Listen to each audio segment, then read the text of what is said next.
Les amis de Tessantano, awa tozali sur le 24 novembre à Notre-Dame de Limola.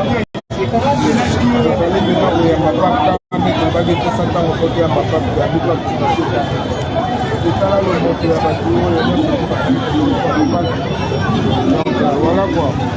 Soyez les bienvenus na mboka Congo, tuyambi kitoko nyonso cœur de la nation ya mboka ebele et puis lelo na mboka na biso Congo, donc tozokili vraiment makasi kopesa ntango ya jeune.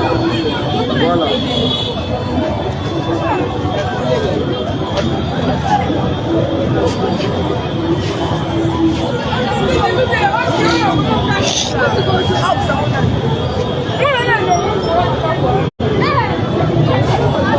Au 24 novembre yango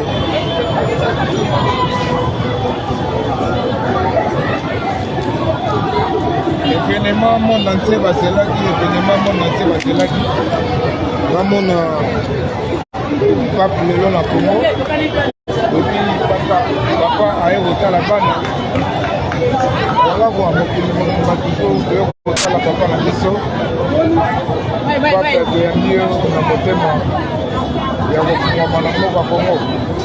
Voilà, il faut maintenant